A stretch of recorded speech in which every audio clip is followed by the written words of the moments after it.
sejahtera untuk kita semua. Perkenalkan, nama saya Siti Hayulanisa Prastiani. Saya dosen tetap program studi Sarjana Akuntansi Universitas Pamulang. Pada kesempatan kali ini, saya ingin menjelaskan salah satu mata kuliah yang saya ampu, yaitu Etika Bisnis dan Profesi. Dalam mata kuliah ini, saya menggunakan pendekatan DIA yang merupakan singkatan dari Delivery, Interaksi, dan Assessment.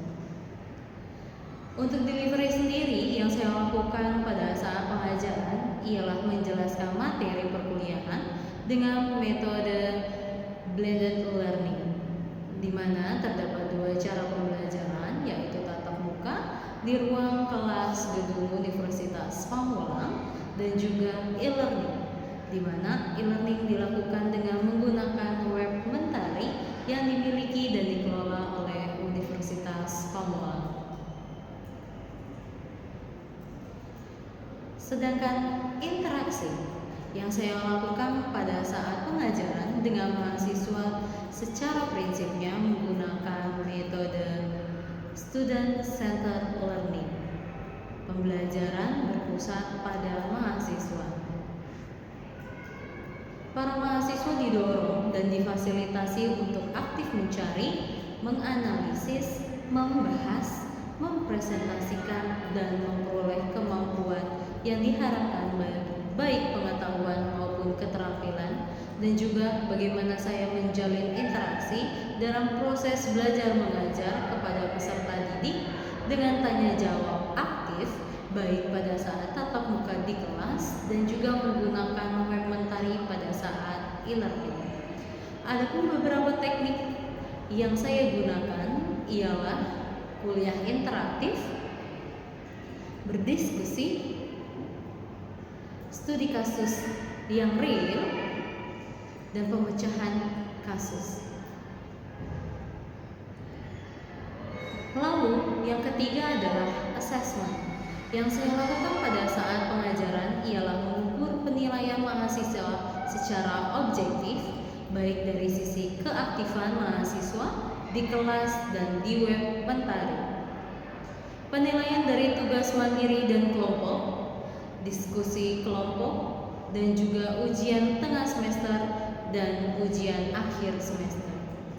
Untuk bagian asesmen ini terdapat dalam kontrak mahasiswa yang sudah saya sampaikan kepada mahasiswa pada awal pertemuan dengan komponen kehadiran 10% dengan ketentuan minimal kehadiran 75%. Maksudnya ketika kehadiran mahasiswa di bawah 75%, maka mahasiswa tersebut akan mendapatkan nilai D. Komponen tugas 30% yang terdiri dari tugas mandiri, tugas kelompok, dan juga tugas mingguan yang diberikan pada setiap tatap muka. Komponen UTS 30%, UAS 30%. Etika bisnis dan profesi. Mata kuliah ini dengan 2 SKS dibaur menjadi 14 kali pertemuan, di mana mata kuliah ini memberikan pembelajaran dan pemahaman nilai-nilai kesadaran etika, kode etik profesi akuntansi, dan ethical governance, dan pengungkapan dalam suatu organisasi bagi akuntan. Mata kuliah ini juga membahas isu utama dalam masalah etika bisnis dan pengembangan etika profesi akuntansi. Capaian pembelajaran etika bisnis dan profesi ialah mahasiswa mampu menerapkan nilai-nilai etika dan kesadaran etik dalam kehidupan sehari-hari maupun dalam lingkup profesional. Dan juga mahasiswa mampu menjunjung tinggi nilai kemanusiaan dalam menjalankan tugas berdasarkan agama, moral, etika, serta juga mahasiswa mampu menjunjung sikap bertanggung jawab atas pekerjaan di bidang dan keahlian secara mandiri. Untuk mendukung CPMK ini, kami, tim teaching, menyusun materi etika bisnis dan profesi menjadi 14 pertemuan. Di antaranya, pengertian etika, basis teori etika, dilema etika.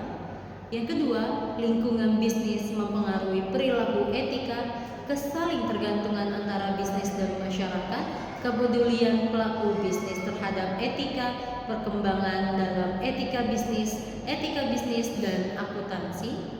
Ketiga, governance system, budaya etika, struktur etika korporasi, kode perilaku korporasi. Yang keempat, stakeholder impact analysis, kepentingan fundamental stakeholder, dan juga pengukuran pengaruh yang dapat dikualisir. Yang kelima, penyajian dan pembahasan kasus dapat disesuaikan dengan kasus yang terbaru. Yang keenam, akuntansi sebagai profesi dan peran akuntan, ekspektasi publik. Yang ketujuh, kode etik profesional, prinsip etika, aturan dan interpretasi etika. 8. Kepercayaan publik, tanggung jawab auditor kepada publik, tanggung jawab dasar auditor, independensi auditor. 9. Tanggung jawab akuntansi keuangan dan akuntan manajemen. 10. Tanggung jawab akuntan pajak, etika akuntan pajak, kompleksitas aturan perpajakan versus tuntutan klien. 11. Krisis dalam profesi akuntansi, regulasi dalam rangka pengembangan etika kantor akuntan publik. 12. Penyajian dan pembahasan kasus dapat disesuaikan dengan kasus terbaru. 13. Benturan kepentingan, etika dalam tempat kerja, aktivitas bisnis internasional, masalah budaya, akuntabilitas sosial, manajemen krisis. Dan yang terakhir, perkembangan terakhir dalam etika profesi, penyajian dan pembahasan kasus dapat disesuaikan dengan kasus terbaru. Inilah kemampuan esensial yang ingin dihadirkan dalam mata kuliah etika bisnis dan profesi. Demikianlah 3 aspek yang sudah saya sampaikan terkait mata kuliah etika bisnis dan profesi, mulai dari delivery, interaksi, dan juga assessment. Setelah ini, saya akan menampilkan suatu proses pembelajaran secara real di dalam kelas. Silakan menyaksikan. Assalamualaikum warahmatullahi wabarakatuh. Waalaikumsalam warahmatullahi wabarakatuh. Sehat? Alhamdulillah. Oke.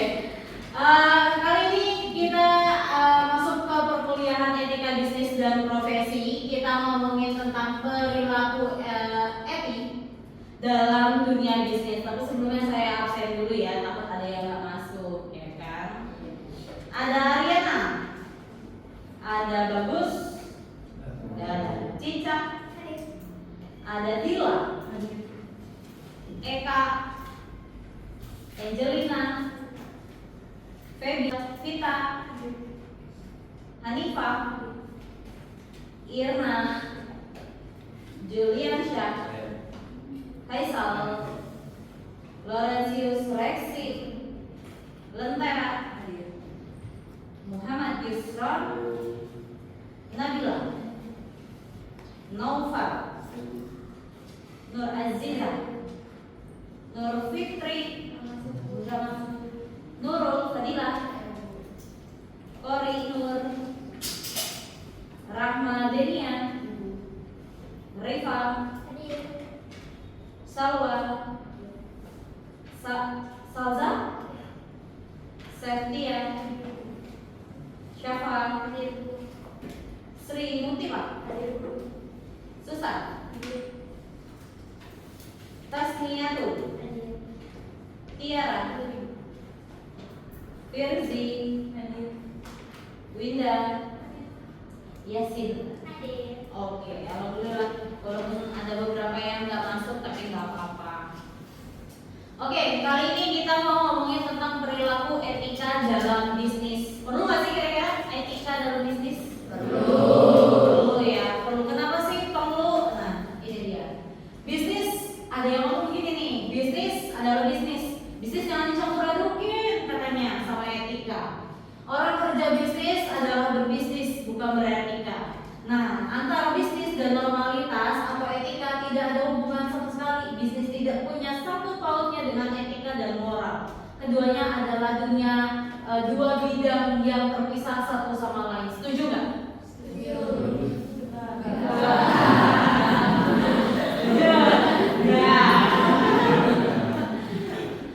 Setuju atau enggak?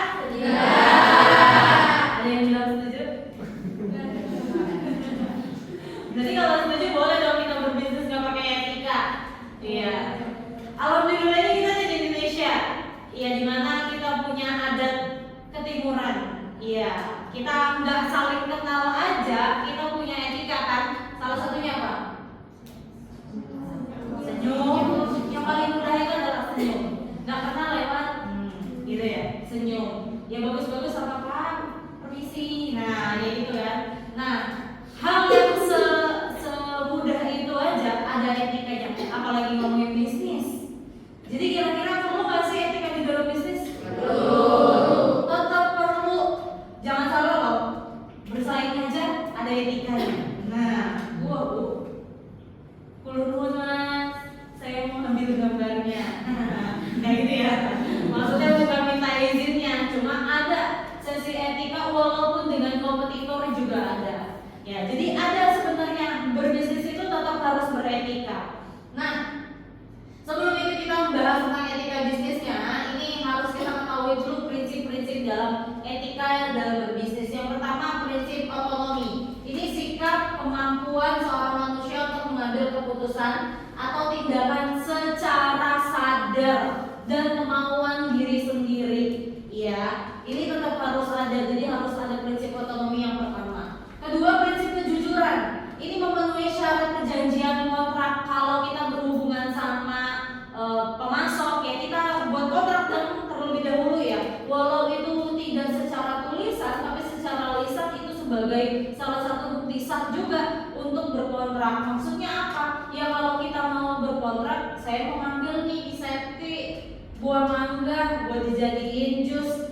Ya, Septi bilang semua mangga saya manis pastinya. Udah ada tuh diomong di depan. Tapi begitu pas sampai mangganya nggak manis atau mangganya kurang manis. Nah ini ada bentuk perjanjian dan perjanjian itu harus dilakukan dengan jujur. Menentukan relasi, menawarkan barang. Nah ini juga nih, menawarkan barang dengan mutu yang harganya sebanding. Ya, jadi harus ada prinsip kejujuran.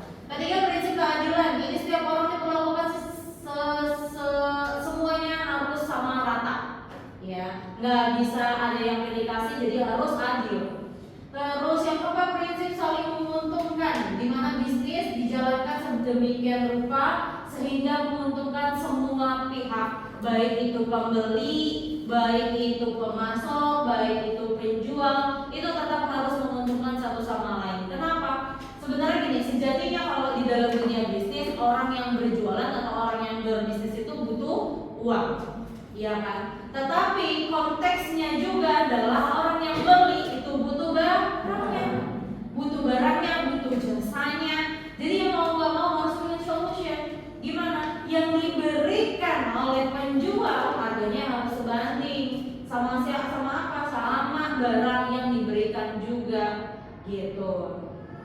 Terus yang kelima, integritas moral. Ini tuntutan internal dalam diri pelaku bisnis atau perusahaan agar dia perlu menjalankan bisnisnya dengan tetap menjaga nama baiknya. Nah ini jadi alasan utama sebenarnya kalau kita mau berbisnis itu. Kalau bisnis tidak menggunakan etika, ya balik lagi nama baik si usaha atau si bisnis itu yang nantinya pasti akan terancam.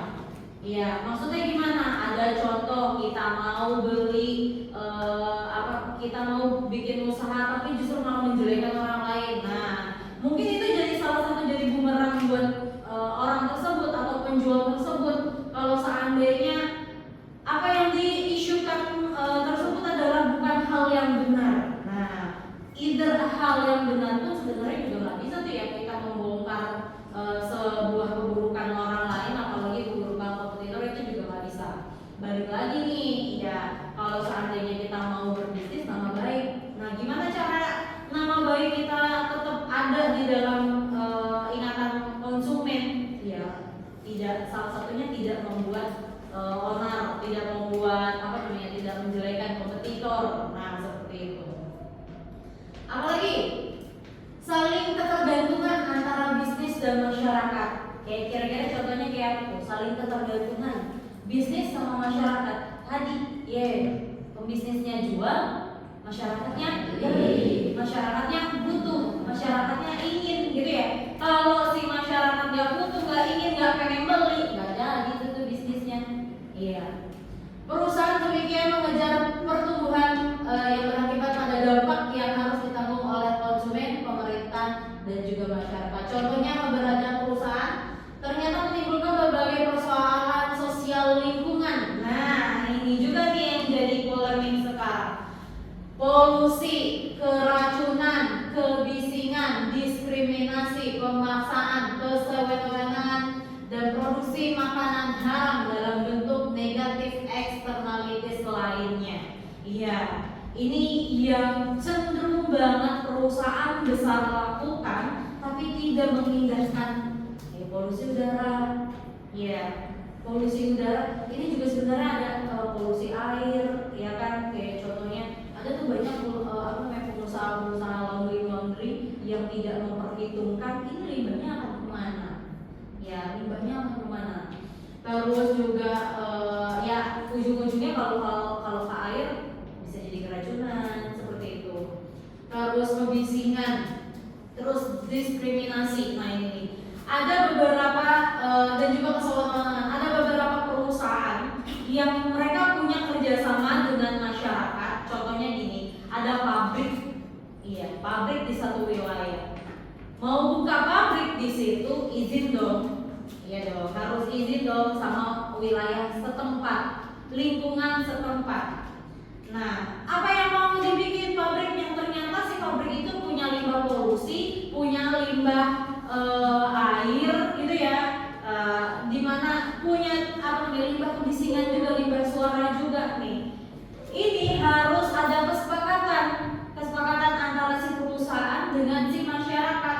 Contohnya misal apa? Ya SDM-nya jangan jauh-jauh dari lingkungan setempat, gitu ya.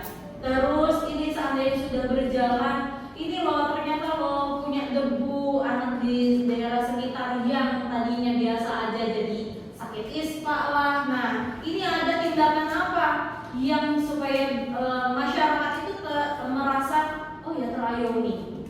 Nah seperti itu. Ada tindakan apa nih kira-kira? Apakah si perusahaan itu menyediakan klinik yang gratis untuk di wilayah yang terdampak atau tidak gitu ya. Nah, jadi si perusahaan ini harus punya kerjasama terlebih dahulu dengan masyarakat sekitar, ya supaya ya dia berjalan dengan baik. Yang selanjutnya bagaimanapun masalah pada awalnya relatif bersifat lokal, sehingga ketika penduduk di sekitar ini menjadi marah dan politis lokal mampu dan umumnya bersedia merancang suatu aturan untuk mengendalikan hal tersebut, ya. Walaupun penegakan hukum yang efektif bisa aja nggak terjamin. Jadi balik lagi nih si ketua RT-nya, RW-nya, camatnya, lurahnya. Nah ini ikut andil atau tidak, punya tendensi terhadap masyarakat atau tidak, mengayomi masyarakat atau tidak gitu. Atau jangan-jangan cuma sekedar oh ya buat perusahaan di situ, buat pabrik di situ gitu ya. Tapi menguntungkan mereka aja itu kan juga tidak baik. Yang selanjutnya kepedulian terhadap pelaku bisnis, pelaku terhadap bisnis dan etika. Ini etika sebagai rambu-rambu dalam sebuah kelompok masyarakat akan bimbingan dan mengingat anggotanya kepada suatu tindakan yang terpuji yang harus selalu dipatuhi dan dilaksanakan. Jadi kalau dibilang etika itu ada rules-nya atau enggak, sebenarnya nggak ada rules pastinya. Ya, cuma karena kita orang timur terbiasa dengan hal yang ya sopan santun, peduli dengan sesamanya. Bisnis juga mengacu ke situ. Jadi rambu-rambu jadi patokan ya. Yang selanjutnya ini hal yang perlu diperhatikan dalam menciptakan etika bisnis. Ada yang bisa sebutin nggak? Kira-kira hal apa aja nih yang bisa diperhatikan untuk menciptakan etika bisnis? Boleh, saya. Tanggung jawab, persaingan sehat, kesepakatan yang adil. Oke, bertanggung dan konsisten. Mengapa seandainya semua orang ketika bisnis telah disepakati sementara ada oknum baik pengusaha itu sendiri maupun pihak lain yang mencoba untuk melakukan kecurangan demi kepentingan pribadi, jelas semua konsep etika bisnis itu akan gugur. Nah, iya. Jadi ya mau nggak mau kita harus konsisten. Ya, konsisten dan juga harus ya menerima konsekuensi ketika memang hal tersebut itu bisa terjadi. Contohnya teman-teman pernah dengar kemarin ada satu sekolahan ya dikasih makanan, disumbangin makanan terus ternyata keracunan. Nah, ini orang yang memberikannya bisa menerima konsekuensinya. Oh ya, ternyata salah. Si bisnis tersebut ternyata melakukan kesalahan gitu ya, bertanggung jawab juga. Dan konsistennya dari sisi apa? Ya dia membenahi lagi semua formulasi dan produknya mereka. Terus menumbuhkan kesadaran dan rasa ingin memiliki terhadap apa yang telah disepakati. Ya, jadi ngerasa punya tanggung jawab sih sebenarnya. Kalau sudah bersepakat dengan vendor, dengan pemasok, ya harus nempatin gitu ya. Nah, ada etika bisnis yang harus dimiliki seorang akuntan. Apa kira-kira? Boleh, misal. Yang pertama itu jujur. Jujur. Yang kedua bertanggung jawab. Bertanggung jawab. Yang ketiga profesional. Profesional. Ada nggak kira-kira? Ada. Profesi akuntan publik bisa dikatakan sebagai salah satu profesi kunci di era global untuk mewujudkan era transparansi, bisnis yang fair. Oleh karena itu, kesiapan yang menyangkut profesionalisme mensyaratkan 3 hal utama yang harus dimiliki oleh anggota profesi: keahlian, pengetahuan, berkarakter. Nah, ada tuh profesionalisme, tapi juga harus tanggung jawab sih ya. Kan kalau kita bikin laporan keuangan kalau nggak tanggung jawab gimana? Iya, jadi tetap harus bertanggung jawab juga. Oke, itu aja materi perkuliahan kali ini. Ada yang mau tanya? Saya mau tanya. Boleh. Tadi kan Ibu sempat jelasin sifat yang penghindar 5K itu dalam bisnis Ibu. Oh iya. Terus ada kata balance itu maksudnya gimana?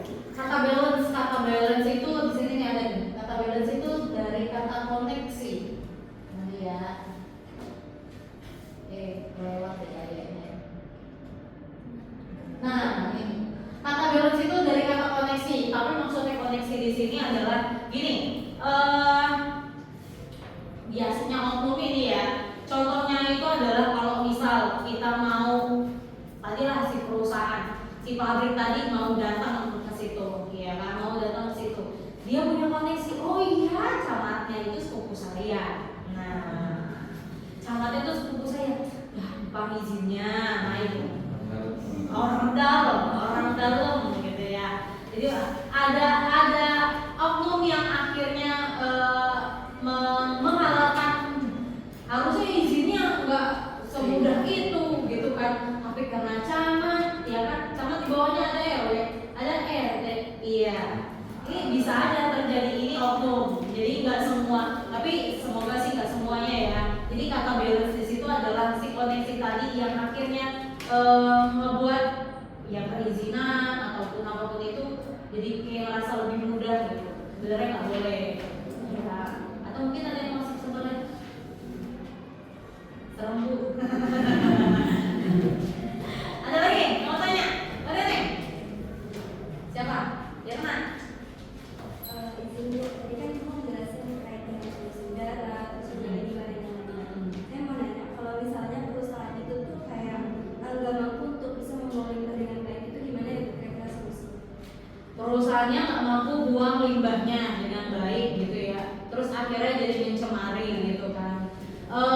Tadi sebenarnya saya udah singgung, kalaupun dia contohnya nih daerah-daerah apa namanya Cikarang, ya kan polusi banget ya.